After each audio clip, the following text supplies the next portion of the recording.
Nazywam się Jamroz Kaźmira.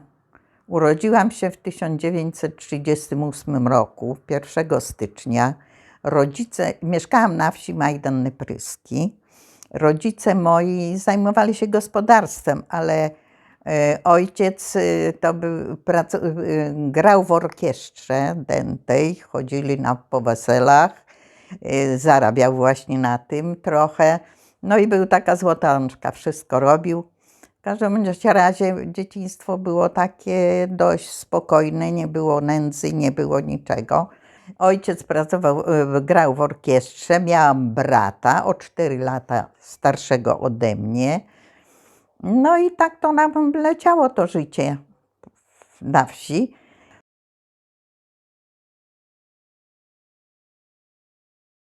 No ale wybuchła wojna. Ojca zabrali na wojnę, do wojska. Tylko po niedługim czasie wrócił, bo jeszcze nawet mam zdjęcia, jak ojciec tam wypuszczali go z tego wojska. No i później ta wojna. Dzieciństwo było takie, że ciągle uciekaliśmy gdzieś do lasku, wywozili nas.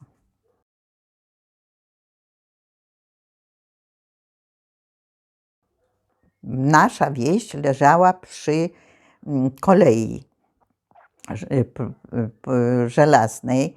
No i tam często przejeżdżały pociągi z Żydami, wieźli ich do Bełżca. Nawet był taki incydent, że któraś matka wyrzuciła dziewczynkę z tego pociągu i ona ukryła się w zbożu. I znaleźli ją ludzie ze wsi i jedna pani przygarnęła jej z Józefowa i wychowywała. Nawet do szkoły chodziłam później z tą Żydówką.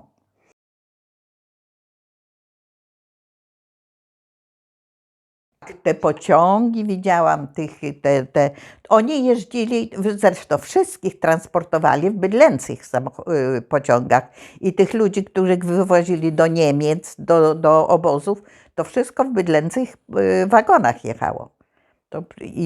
I Niemcy jak jechali, to też jechali w takich wagonach nie pullmanowskich, tylko takich właśnie. I myśmy tam jako dzieciaki wychodzili zawsze oglądać to wszystko. No i jak się zaczęła wojna, no to zaczęły się kopanie schronów. Pamiętam, jak wchodziliśmy do takiego schronu, bo takie były schodki, wkopane to było głęboko w ziemię, schodki były z ziemi. Pamiętam jeszcze, i tak wchodziliśmy głęboko, taka wilgoć w tym. I później przykrywali to takimi deskami i na te deski darnie kładli, że Niemcy przychodzili nad tymi schronami, myśmy słyszeli kroki, a oni nie wiedzieli, że tam siedzą ludzie.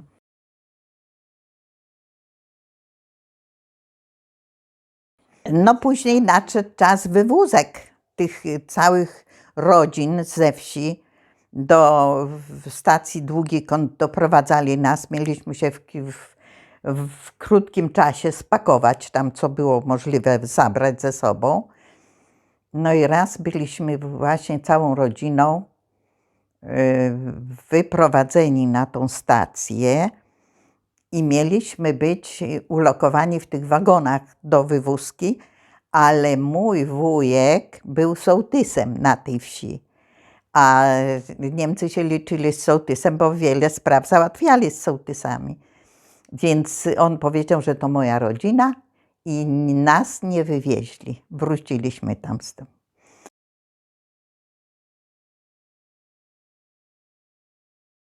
No na wsi stacjonowały nawet te wojska niemieckie. To jak oni szli na akcję, to byli bardzo brutalni, bo nawet sąsiada zadźgali tym bagnetem z karabinu, bo te karabiny miały te bagnety, tak jak i teraz mają. Jak popatrzę na to, to mnie lęk zdejmuje. Zadźgali takiego młodego sąsiada. A jak nie szli na akcję, to byli nawet dość sympatyczni. Dawali nam takie całe koła taśm z alfabetu Morsa I my dzieci bawiłyśmy się, rozciągałyśmy te papiery, bawiłyśmy się tym.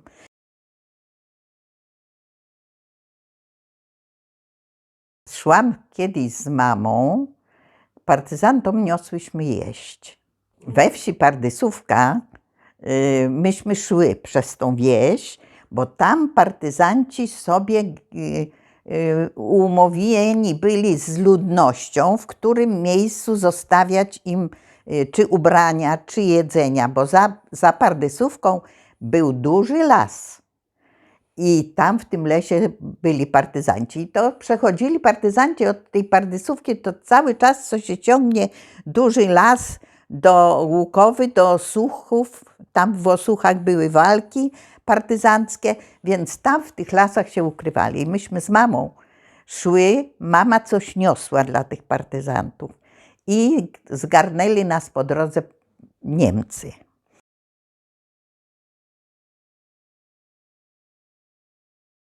I zawieźli nas do Józefowa, do takiego budynku, w którym było macarnia. Tam było dużo ludzi z Józefowa, po zamkniętych już, co już Niemcy ich połapali.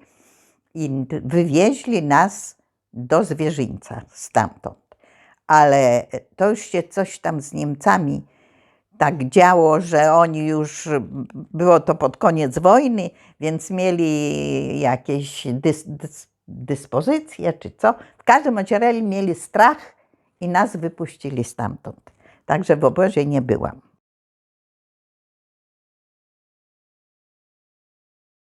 O Bełżcu tylko tyle wiedzieliśmy, że wieźli na wschód tych Żydów, ale że na Bełżec, że tam zagłada Żydów, to myśmy mało, może dorośli wiedzieli, ale myśmy mało wiedzieli. No Żydzi, ci, którzy jechali, to też musieli wiedzieć, skoro ta matka wyrzuciła to dziecko, a później wyskoczyła sama, ją zabili przy tych torach. A to dziecko zostało, no i zostało uratowane, to dziecko. I ona jeszcze żyje, ta Żydówka, jeszcze żyje w Niemczech. Bo to nawet szedł sokista taki,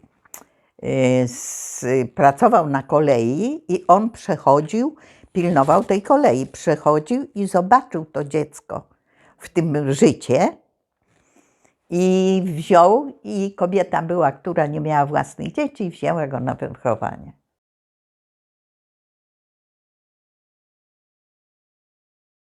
Samolot zestrzelony został na polu naszym.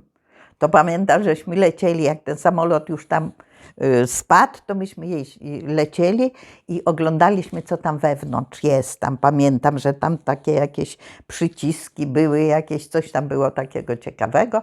No później zabrali ten samolot, to tylko taka wyrwa taka w polu była. Myśmy poszli, już to było pusto tam. Może starsi wszystko wiedzieli. Zresztą tam opowiadali, że był taki, co jeszcze samolot płonął, a on już leciał, żeby coś tam zdobyć. To w każdym razie mnie to było nie dla mnie nie było to takim pewnikiem, tylko takie plotki na wsi były.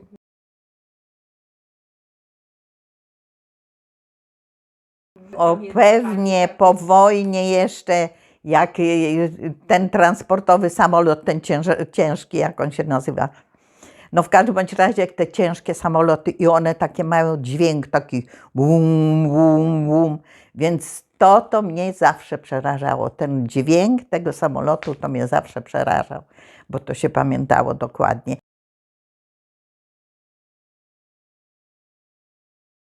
Nic tam nie było, nasze gospodarstwo się nie spaliło, natomiast sąsiedzi się spalili. Spalił im się dom, bo oni ostrzeliwali wieś i się płonęła wieś. Nie całkowicie, ale trochę spłonęło.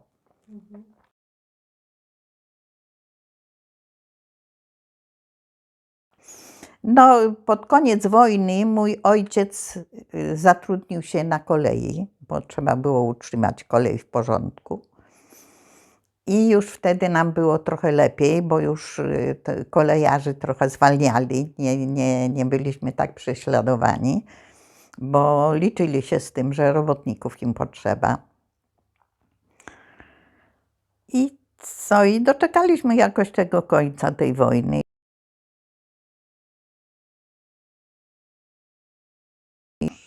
Tak dokładnie to tego nie pamiętam. To do mnie nie docierało. Rozmawiali na ten temat, rozmawiali na różne tematy, ale nas to bardzo nie interesowało, dzieci, bo to takie biegało się i tyle było, także nie było takiego specjalnego przeżycia.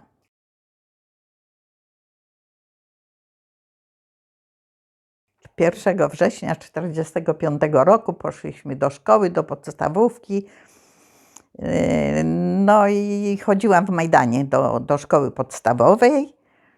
Skończyłam podstawową szkołę w Majdanie i poszłam do liceum, do 8 klasy w Józefowie. I tam tą szkołę skończyłam, liceum w Józefowie. Skończyłam liceum i w międzyczasie umarł mój ojciec. I ja od razu skończyłam 18 lat i poszłam do pracy. I pracowałam w służbie zdrowia, pracowałam 30 lat w ośrodku zdrowia w Józefowie.